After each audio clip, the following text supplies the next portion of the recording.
Lily, what the hell are you doing here? Oh, baby me, Marshall. Right now, put your big... If you've ever had a bad day, just remember, there's a blooper there that can instantly make life better. The green testicle story. So I was playing Ultimate Frisbee in college, and there was this barefoot dude with weirdly sharp testicles. Oh, come on! How I Met Your Mother gave us 9 seasons of pure comedy gold. But what happened behind the scenes was even funnier. Oh my God, Barney, it was awful. I was teaching. Shh, Ted, now's not a good time. Where do you keep your condoms? So let's dive in. Here's a crazy one to start with. Remember Ted's Kids? They were filmed way back in season 1. The creators shot all their scenes early because they didn't want the actors growing up on camera. To tell us the story of how you met our mother 8 years ago! Look at us! So for 9 whole years, those two sat there pretending to listen to a story that technically hadn't even been written yet. Imagine holding one facial expression for nearly a decade. Talk about commitment. It's one of those only on TV things that's both brilliant and hilarious. Speaking of magic, let's talk about someone who literally brought it to the show. Barney's magic tricks weren't just for show. Neil Patrick Harris is actually a trained magician in real life. So when Barney pulled off tricks on screen, it wasn't camera editing. It was pure skill. Is gonna go up in flames!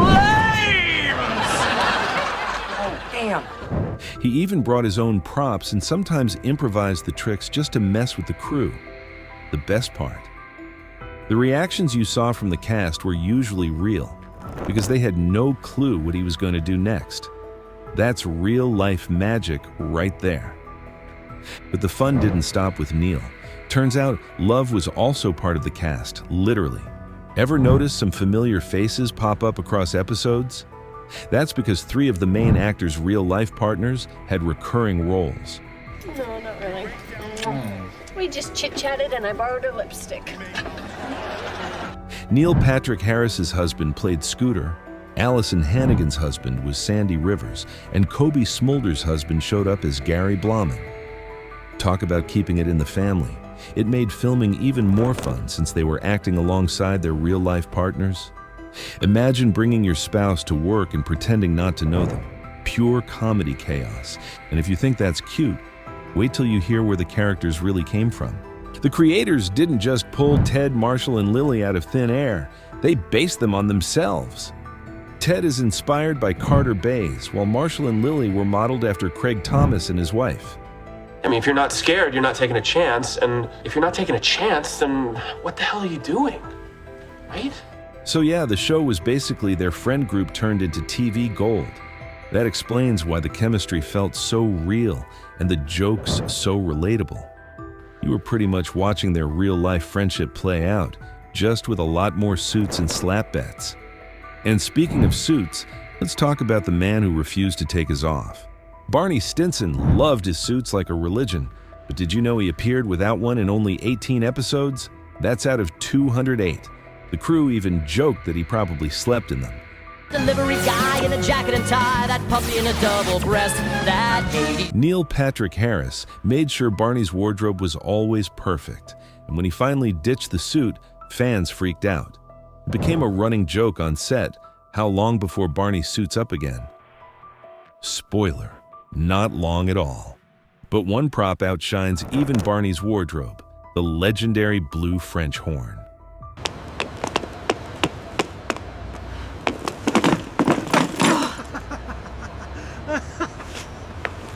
The blue French horn might be TV's most romantic prop ever. And guess what? Josh Radnor, who played Ted, actually kept it after the show ended. He said it reminded him of all the sweet, awkward, and ridiculous moments Ted went through.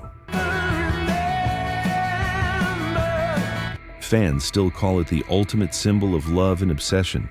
It's wild how something so random became iconic. And to this day, people recreate that blue horn moment on dates. Now that's commitment to a prop. Now, let's talk about one of the sneakiest background jokes ever. In one episode, while the gang jokes around, A whole life story unfolds silently behind them. A couple meets, falls in love, gets married, has kids, and grows old, all in the background. Most fans missed it on the first watch. So, kids, I missed out on the ultimate girl next door to the guy next door. Well, The creators added it as a fun reminder of how time flies while we're busy joking.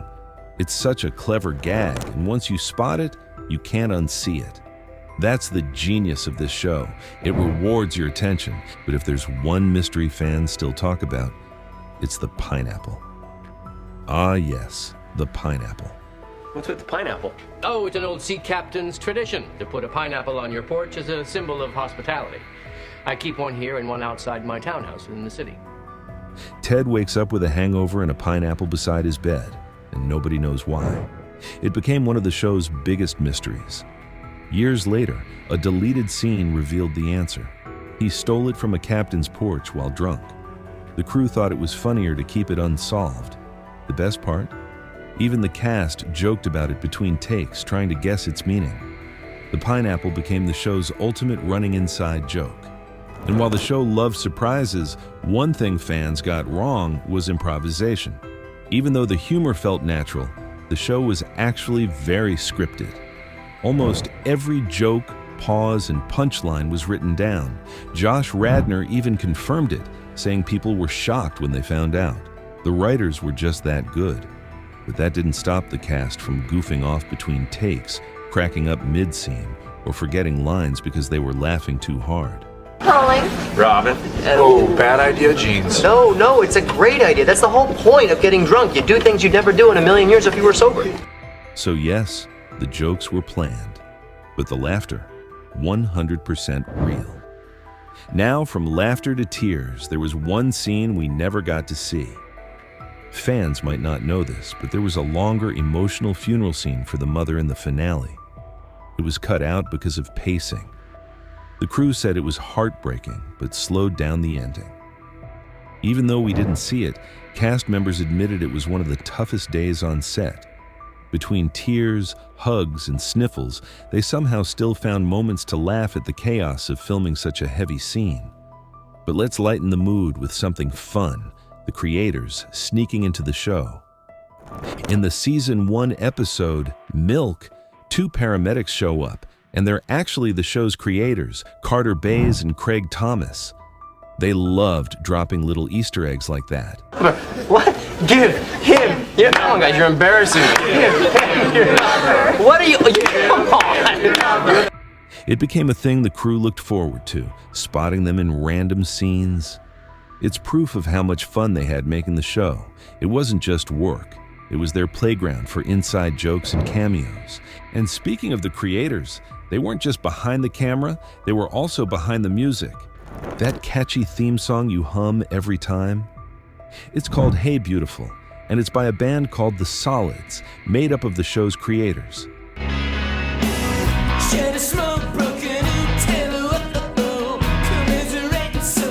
Yup, they wrote and performed their own opening song. They even performed it live a few times after the show ended. Fans loved how perfectly it matched the show's vibe, fun, lighthearted, and full of energy. Who knew your favorite sitcom started with a little indie jam session? Now, what happens when co-stars need to film steamy scenes but can't stop laughing? Before filming romantic scenes with Josh Radnor, Kobe Smulders had a hilarious trick. She'd whisper something wildly inappropriate to him right before the take, just to make him laugh. Josh said it worked every single time. I've had no regrets. Ted, you're staring at my boobs. In my defense, they were staring at me. Whoa, Ted, that thing you're packing's way too big to fit in that box. You can even spot moments where they're trying not to smile. It's such a funny glimpse into their friendship and how they kept awkward scenes fun. No wonder their chemistry felt so natural on screen. And if you love the slap bet, you're not alone. It became a full-on tradition. Marshall's slap bet with Barney became one of the most iconic running jokes of the series. What'd you expect? You've seen my penis. Barney gets 3 slaps. The slaps were always planned, but filmed like mini events on set. The cast would cheer, the crew would count down, and everyone would burst out laughing after each take. It became something everyone looked forward to, almost like a celebration. It's rare for a simple joke to become that legendary, but the slap bet did exactly that. And to wrap it up, let's talk about what the cast took home when the show ended. When filming wrapped, the cast didn't leave empty-handed. Neil Patrick Harris took the legendary playbook and even the McLaren's booth table. Josh Radnor kept the blue French horn, and Allison Hannigan snagged a few apartment decorations. Each item held a memory from years of laughter and chaos. It's like they carried a piece of HIMYM with them forever. And honestly, who wouldn't want to take home part of that legendary story? If you like this video, you will like this one as well.